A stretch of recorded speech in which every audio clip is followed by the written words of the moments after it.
네, 오늘 말씀인 이 신명기는요, 문자적으로 하면은 다시 한번 들려주는 율법이라는 뜻을 가지고 있습니다. 그러니까 처음 애굽에서 탈출한 이스라엘 민족이요, 시내산에서 율법을 받았는데 그 율법의 내용이 출애굽기, 레위기, 민수기에 거쳐서 기록되어 있습니다. 그러나 그들은 범죄함으로 결국 이 약속의 땅을 유업으로 받지 못한 채 광야에서 죽었습니다. 그 대신 출애굽 2세대가 이제 가나안 입성을 눈앞에 두었습니다. 모세는 그들에게 다시금 율법을 가르치기 위한 설교를 했는데 그 내용이 바로 신명기입니다. 그리고 이 신명기에는요, 핵심 주제가 있는데요, 그것이 무엇인가 하니 바로 하나님을 기억하라입니다. 자, 신명기는 원래 3편의 설교로 기록되어 있습니다. 이 첫 번째 설교 주제는요, 출애굽해서 광야에서 함께 하신 하나님을 기억하라. 그리고 두 번째 설교는요, 율법을 기억하라. 그리고 세 번째 설교는 너희가 가나안 땅에 들어가 살 때 너희를 지키신 하나님을 기억하라. 이렇게 3편의 기억하라는 주제의 설교를 전하고 있습니다. 그런데 이 신명기의 특징은요, 이 하나님의 약속은 이제 반드시 성취된다라는 전제에서 선포된 말씀입니다. 그러나 동시에 이스라엘 민족이 함께 하신 하나님을 기억하며 이 하나님의 뜻을 따라 나아가야 함을 또 명령합니다.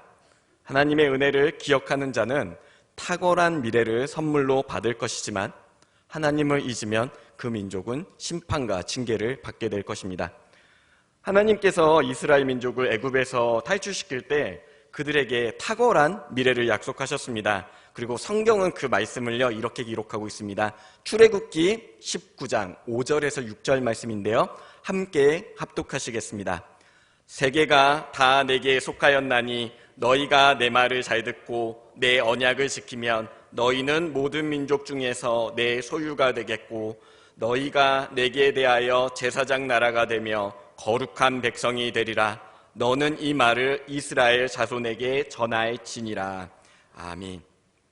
지금 만유의 주관자 되신 하나님께서 이 민족 이스라엘에게 하나님의 소유, 제사장 나라, 거룩한 백성이 되리라는 은혜로운 약속을 주셨습니다. 그들이 이 놀라운 축복을 누리기 위한 한 가지 조건은요, 오직 이 하나님의 언약을 지켜 행하는 것이었습니다. 하나님께서는 이스라엘 민족에게요, 나는 그 언약을 지킬 수 있는 능력이 있는 하나님이야 라는 걸 보이시기 위해서 애굽 땅에서 10가지 재앙을 애굽 민족에게만 내리시며 동시에 이스라엘 민족을 구별하여 구원하시는 놀라운 능력을 보이셨습니다. 그뿐입니까? 홍해를 갈라서 애굽 군사를 수장시키고 매일 광야에서 만나를 통해 그들에게 일용할 양식으로 보호하셨습니다.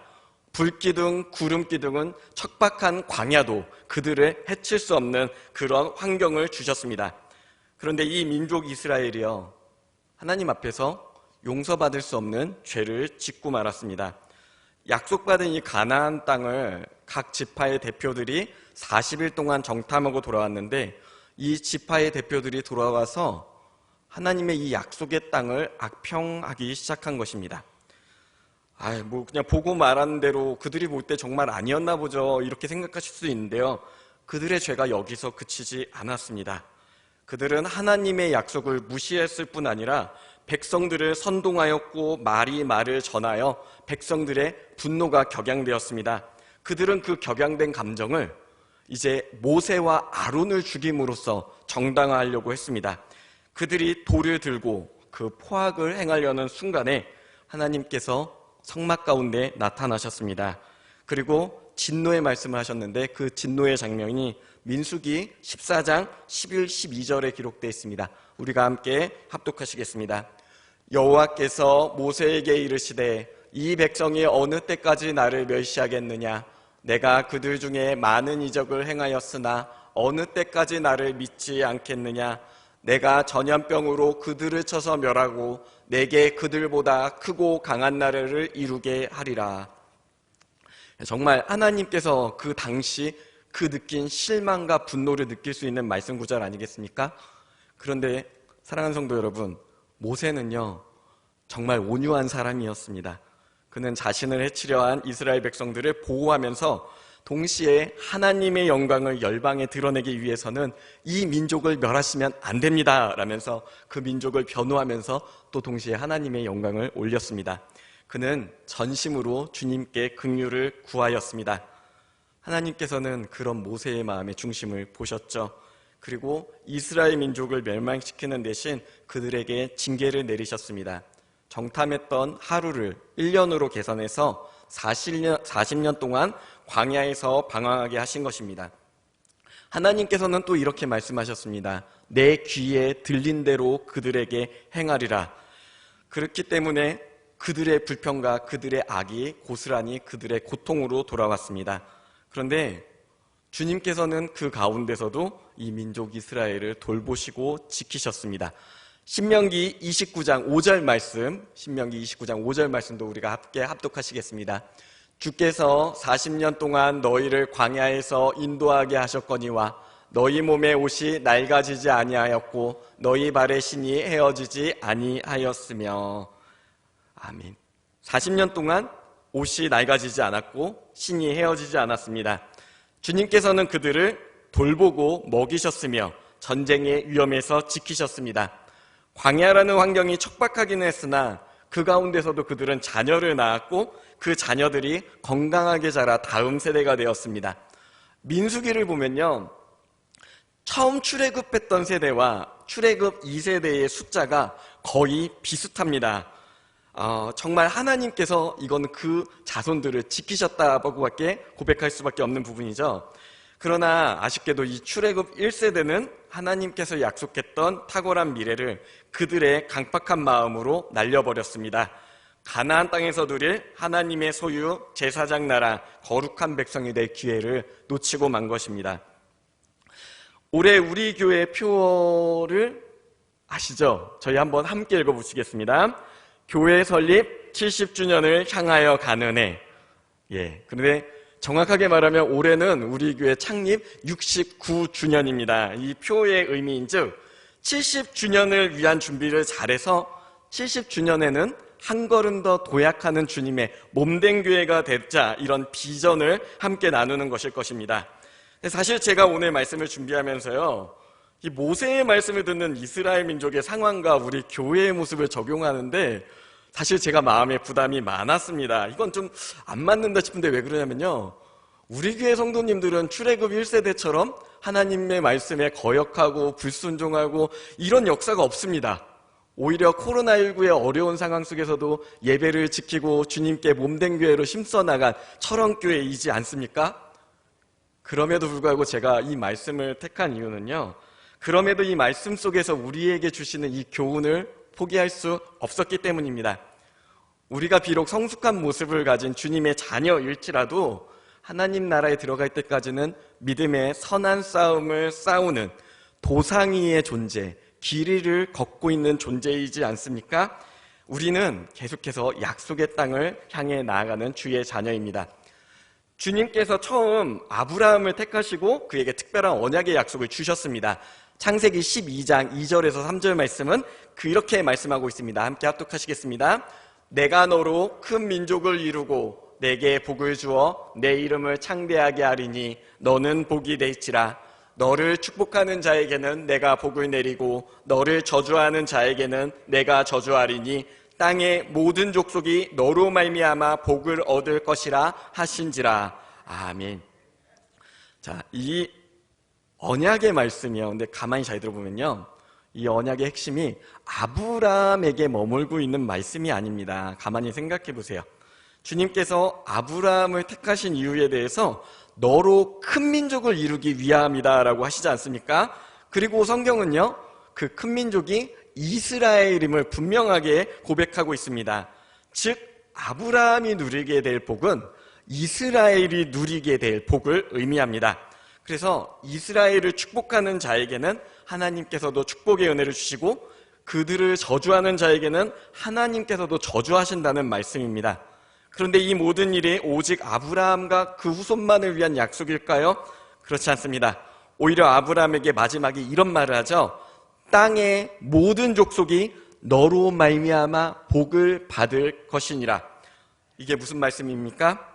열방이 아브라함을 통해 그리고 그 후손을 통해 하나님께서 허락하신 복을 받게 된다는 말씀이 아니겠습니까? 그렇다면 오늘날 우리 교회는 해당되지 않습니까? 그렇지 않습니다. 로마서 4장 13절 말씀 함께 합독하시겠습니다.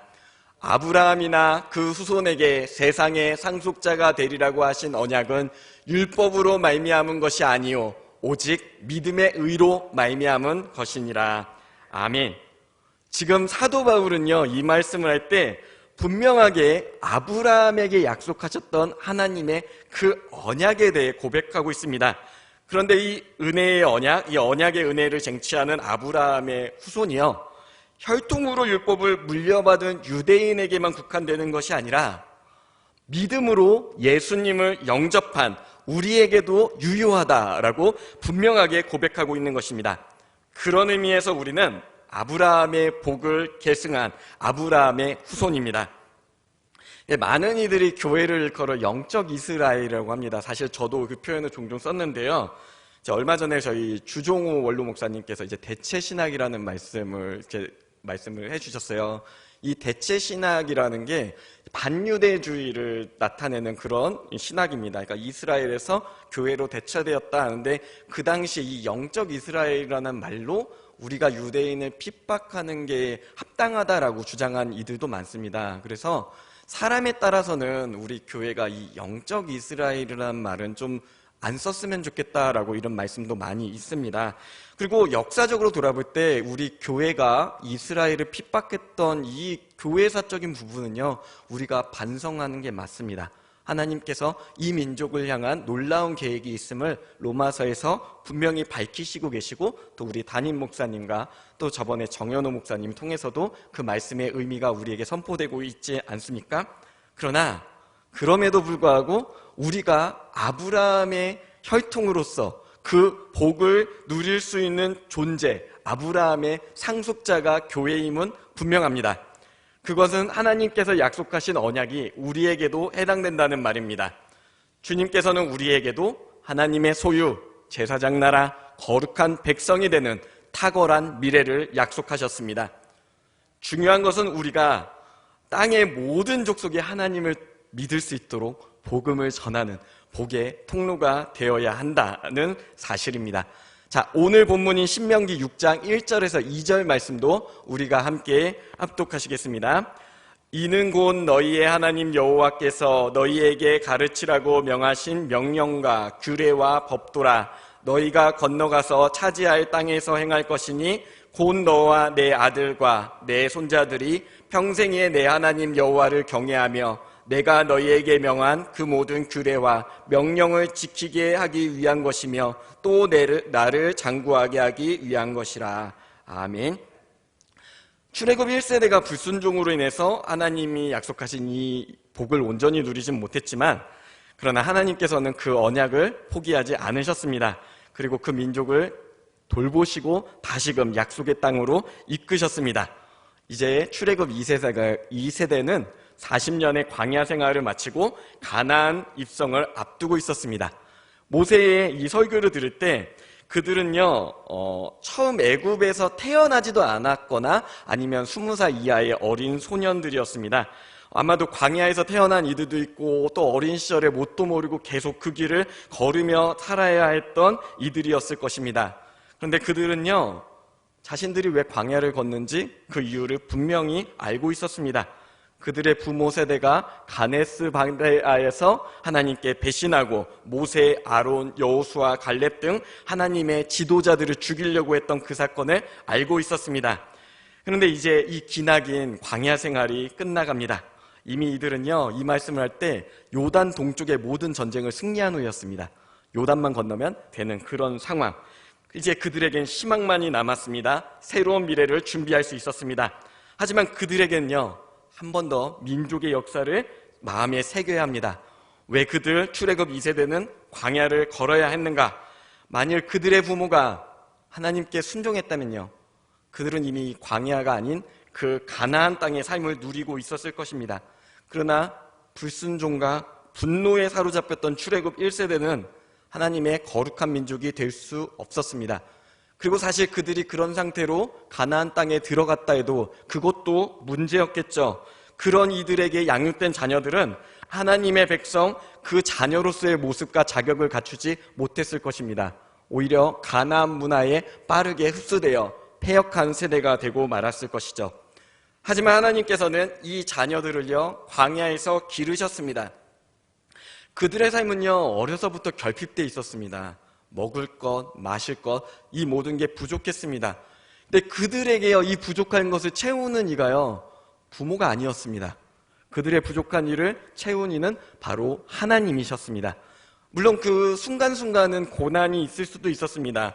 그러나 그들은 고난 속에서 일용할 양식을 얻었고 구름 기둥과 불 기둥의 인도함과 보호를 받았으며 결국 하나님의 그 약속의 때에 광야 생활의 끝자락에 서게 됐습니다. 그리고 이러한 환경 가운데서 그들의 삶은 분명한 패턴을 하나 가지게 되었습니다. 그들의 마음에 오직 하나님을 전적으로 의지하는 믿음이 생긴 것입니다. 오직 하나님만이 자신을 구원하고 약속의 땅으로 이끄시는 분이라는 그 사실을 받아들일 준비가 되었습니다. 이제 그들은 하나님의 명령, 규례, 법도를 배우고 가르치고 실천한 믿음의 준비가 되었습니다. 그렇기 때문에 그들은 하나님의 소유, 제사장 나라, 거룩한 백성이 될 수 있었을 것입니다. 그런데 왜 주님께서 이 2세대를 광야에서 지내게 했는가? 그 부분에 대해서도 하나님은 이렇게 말씀하십니다. 신명기 8장 5절에서 6절 말씀입니다. 합독하시겠습니다. 너는 사람이 그 아들을 징계함 같이 내 하나님 여호와께서 너를 징계하시는 줄 마음에 생각하고 내 하나님 여호와의 명령을 지켜 그의 길을 따라가며 그를 경외할지니라. 아멘. 출애굽 2세대가 광야에서 방황한 이유는 하나님께서 그들을 자녀로 삼으시기 위함이었습니다. 여러분, 어린 자녀나 손주들 보면 애잔하시죠? 저도 저희 막내가 이제 좀 나이차가 있는데 정말 한 번 더 안아주고 싶고 따뜻한 말로 한 번 서운하지 않았으면 하는 그런 마음, 그런 게 다 아마 부모의 마음이지 않을까 싶습니다. 근데 여러분, 자녀는 우리의 품속에서만 기를 수 없습니다. 자녀에게 관심과 사랑을 주는 것만이 올바른 양육법은 아닙니다.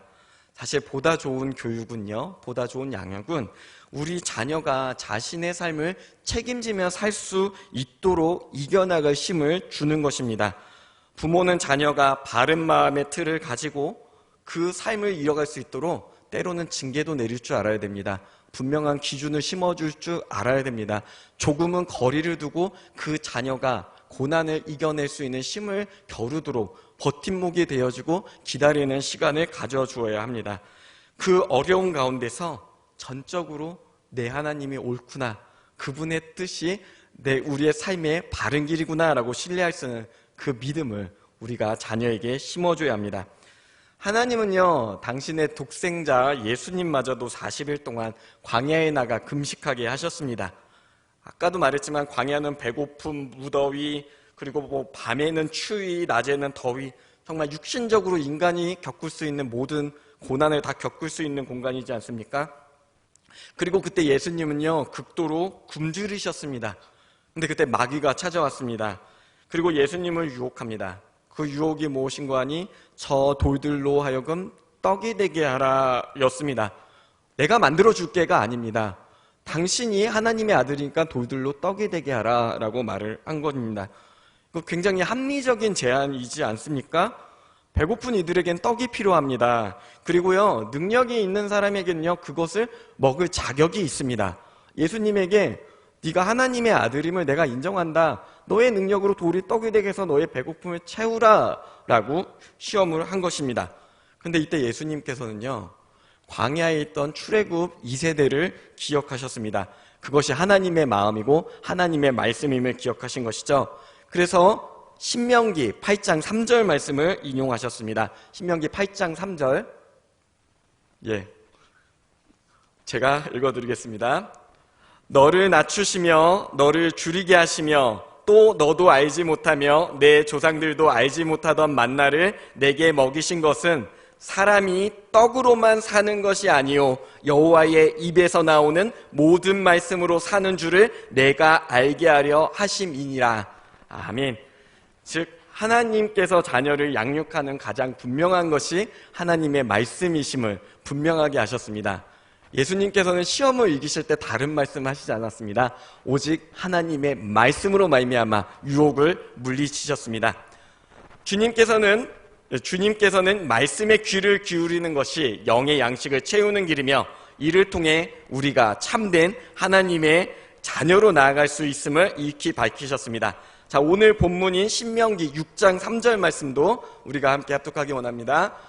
이스라엘아 듣고 삼가 그것을 행하라. 그리하면 내가 복을 받고 내 조상들의 하나님 여호와께서 내게 허락하신 같이 젖과 꿀이 흐르는 땅에서 내가 크게 번성하리라. 아멘. 하나님께서는 우리에게 탁월한 미래를 약속하셨습니다. 그 미래는 우리가 젖과 꿀이 흐르는 땅에 번성함을 누리는 복입니다. 그리고 사실요, 이 복은 하나님께서 처음 우리 인류를 만드셨을 때 아담과 하와에게도 약속하셨던 땅에 충만하고 번성하며 그 기쁨을 누릴 것이라는 그 약속과도 함께 이어지는 약속입니다. 그 복의 성취가 완성되는 지점은 하나님의 나라, 즉 천국임을 우리는 잘 알고 있습니다. 그러나 우리는 이 땅에서도요, 주님의 몸된 교회를 통해서 그 복을 누릴 수 있습니다. 하나님의 소유, 제사장 나라, 거룩한 백성이 되므로 우리는 먼저 그 탁월한 미래를 누릴 수 있습니다. 누가 그것을 증명합니까? 베드로 사도가 이렇게 고백합니다. 베드로전서 2장 9절 말씀 함께 합독하시겠습니다. 그러나 너희는 택하신 족속이요 왕같은 제사장들이요 거룩한 나라요 그의 소유가 된 백성이니 이는 너희를 어두운 데서 불러내어 그의 기이한 빛에 들어가게 하신 이의 아름다운 덕을 선포하게 하려 하심이라. 아멘. 주님께서 우리에게 약속하신 미래는 어두운 데에 머물던 우리를 주님의 놀라운 빛으로 이끄신 아름다운 덕을 선포하는 것입니다. 우리는 오직 주님의 놀라운 은혜를 통해서만 이 구원의 은혜를 누릴 수 있습니다. 그러나 주님께서는 동시에 우리에게 명령하셨습니다. 바로 주님의 말씀을 듣고 마음에 새기며 순종함으로 그 길에 동참하라 하신 것입니다. 자, 오늘 본문 말씀 4절에서 9절도 우리 함께 합독하시겠습니다. 이스라엘아 들으라. 우리 하나님 여호와는 오직 유일한 여호와이시니 너는 마음을 다하고 뜻을 다하고 힘을 다하여 내 하나님 여호와를 사랑하라. 오늘 내가 내게 명하신 이 말씀을 너는 마음에 새기고 내 자녀에게 부지런히 가르치며 집에 앉았을 때에든지 길을 갈 때에든지 누워있을 때에든지 일어날 때에든지 이 말씀을 강론할 것이며 너는 또 그것을 내 손목에 매어 기호를 삼으며 내 미간에 붙여 표로 삼고 또 내 집 문설주와 바깥문에 기록할지니라. 아멘. 사실 우리가 읽은 이 말씀은요, 신명기의 핵심이다라고 해도 과함이 없습니다. 제가 언젠가 이제 키즈 카페를 간 적이 있어요. 키즈 카페를 갔는데 웬 백인 남자가 있는 겁니다. 이 키즈 카페에 남자가 혼자 아이를 보는 게 참 흔하지 않은데 심지어 왜소한 백인 남자가 있으니 말을 걸고 싶은 거예요. 그래서 가가지고 제가 물어봤습니다. 어느 나라에서 왔냐? 어떻게 자녀가 누구냐? 했더니 이 사람이요, 자기는 이스라엘 사람이고 저기 저 아이가 내 아이다 이러는 거예요. 그냥 이스라엘 이러면 되는데 막 제가 좀 오버하는 기질이 좀 있거든요. 그래서 이스라엘 하면서 나는 메도디스트 파스터다, 나는 감리교 목사다 이러니까요, 이분이 또 성향이 좀 저랑 비슷한 거예요. 같이 오버를 하면서 그럼 너 시부리 말 할 줄 아냐? 목사면 배우지 않냐? 이러는 거죠. 근데 순간 좀 놀랐는데 한 구절이 생각나더라고요. 이게 뭐냐면 쉐마 이스라엘 아도나이 엘로헤이누 아도나이 에헤드 바룩 쉔. 여기까지 말겠습니다. 이게 무슨 말씀인 거 아니에요? 오늘 본문 말씀 4절 5절입니다. 감리교 신학교에서 시브리어 배우신 분들은 무조건 다 외웁니다. 저희 신학생들한테 물어봐도요, 다 나오는 구절이니까 특별히 신기하게 생각하실 필요는 없습니다. 근데 이 말씀을 딱 하자마자요, 그 이스라엘 사람이 갑자기 눈을 이렇게 살짝 감으시는 겁니다. 감으시고 이렇게 하더니 제가 이렇게 하다가 이게 좀 무안하니까 sorry 했더니 이 사람이 딱 하면서 토라 이러면서 제 손을 꼭 잡으시면서 원더풀, 원더풀, 땡큐 이러는 거예요. 그래서 제가 너무 신기해가지고 왜 그러냐고 했더니 쉐마 이스라엘, 이게 들으라 이스라엘이란 말이거든요. 이게 바로 자기들의 정체성이랍니다. 하나님의 말씀 들으라 이스라엘, 내가 말한다, 귀 기울여라. 근데요, 이 말을 들으니까 이스라엘은 지금도 얼마나 하나님의 말씀을 사랑하는구나 라는 걸 알 수 있었습니다. 근데 저는요, 이 말씀이요, 우리에게도 마찬가지라고 생각합니다. 주님께서는 오늘 우리에게도 이렇게 말씀하십니다. 철원교회여 들으라. 너는 마음을 다하고 뜻을 다하고 힘을 다하여 내 하나님 여호와를 사랑하라. 오늘 내가 내게 명하는 이 말씀을 너는 마음에 새기고 내 자녀에게 부지런히 가르치라.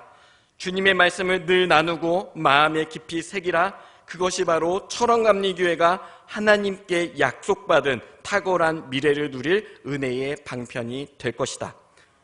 사랑하는 성도 여러분, 하나님의 말씀을 사모하며 그 말씀에 순종하시길 소망합니다. 주님은 우리가 복의 통로가 되길 원하시며 우리를 통해 많은 영혼이 주님께 돌아오길 소망하십니다. 하나님께서는 이미 그리스도 예수를 통해 우리를 어둠에서 빛으로 건지셨습니다. 제가 아까 베드로와 모세의 설교를 동시에 말씀드렸죠.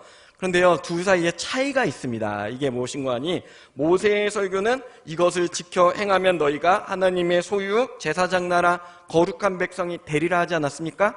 그런데요, 베드로는요, 우리가 이미 그분의 소유 제사장 나라 거룩한 백성이 되었다고 선언합니다. 이미 믿음으로 거듭난 교회는요, 하나님의 언약을 성취한 이들임을 베드로 사도가 확증한 것입니다. 사랑하는 성도 여러분, 이미 우리가 예수 그리스도를 통해 언약의 성취를 이루었음을 믿으시길 소망합니다. 교회는 이미 성취된 언약의 날을 준비하며 하나님의 은혜에 동참하는 은혜로운 공동체입니다. 여러분은 이미 하나님의 소유입니다. 제사장 나라입니다. 거룩한 주님의 백성입니다. 하나님의 나라를 탁월한 미래로 유업으로 받은 우리들은요, 이미 하나님의 자녀로 거듭났습니다. 그러나 주님께서는 교회를 통해 우리에게 명령하는 것이 있습니다. 이제 아까도 말했듯이 언약을 기억하는 것, 단순히 따르는 건 이미 예수 그리스도를 향한 믿음으로 다 성취됐습니다. 이미 우리는 하나님의 자녀의 신분을 이미 얻었습니다. 그러나 우리에게도요, 새 출발을 위한 분발이 필요합니다. 이미 구원받은 하나님의 자녀지만 아직 이 땅에서 우리가 죄의 습성 가운데 있지 않습니까? 그렇기 때문에 우리는 함께 공동체로서 마음을 다지고 새 출발의 각오가 필요합니다. 자, 어떤 여인이 있었는데 이 여인이 그 교회 담임 목사님한테 이제 근심 가득한 얼굴로 찾아갔어요. 그리고 이렇게 말했답니다. 목사님, 저는 계속 같은 자리를 맴돌고 있어요. 새로운 삶을 살고 싶은데 늘 작심삼일이어서 새해에 세운 계획들 지금 모두 잊었습니다. 네, 목사님께서 이 여인의 말을 듣고는 창고에 가서 이제 먼지가 가득 내려앉은 낡은 소쿠리를 하나 들고 와가지고 여인에게 저기 이유는 묻지 마시고 이 소쿠리에 물을 가득 채워 오십시오. 그럼 제가 이제 우리 성도님한테 길을 알려드리겠습니다. 그러니까 이분이요, 소쿠리를 가지고 이제 가는데 구멍에 송수를 난 게 물이 찰 리가 있습니까? 다마도. 그래도 목사님 말씀이니까 뭐가 있나? 혹시 목사님이 뭐 성령의 무슨 능력이 일어나가지고 물이 메어지나? 뭐 계속했습니다. 물이 채워졌겠습니까? 안 채워졌죠. 이제 화가 나는 겁니다. 이 목사 뭐야? 나를 갖고 장난친 거야? 화가 잔뜩 나가지고요, 딱 들어오면서 목사님한테 아니, 이게 뭐 하는 겁니까? 지금 저 가지고 장난치는 겁니까? 했더니 목사님께서 방금 웃으면서 이렇게 말씀하셨답니다. 소쿠리에 물을 담지는 못했지만 이제 소쿠리의 먼지는 다 사라지지 않았습니까? 이제 이 소쿠리는 다시 사용할 수 있습니다. 마음먹은 대로 되지는 않지만 무언가 새롭게 시작하면 노력하는 그 자체로 새로운 일은 시작됩니다. 이렇게 말씀하셨답니다. 새로운 도전만으로도요, 교회인 우리가 얻을 수 있는 유익은 분명합니다. 특별히 2023년 우리 교회가 가진 실천 목표 있지 않습니까?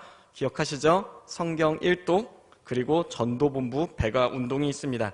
근데 이거 오늘 말씀에서 하나님께서 원하시는 거 아닙니까? 말씀을 듣고 새기고 순종하는 길, 그리고 하나님의 복된 백성으로서 복음을 전하는 일, 바로 우리 교회가 올해 실천을 계획하고 있는 그 실천 목표일 것입니다. 우리가 말씀을 봉독하고 그 말씀을 새겨 복의 통로로 나아간다면, 그리고 그 믿음을 가지고 복음을 전한다면 주님께서 우리를 얼마나 기뻐하시겠습니까? 약속하신 이미 성취된 미래를 위해 새롭게 다짐하며 출발하는 2023년이 되시길 소망합니다. 그리고 우리 교회로 인해 이 철원 지방이, 이 나라가 복된 한 해가 되길 기대합니다. 기도하시겠습니다.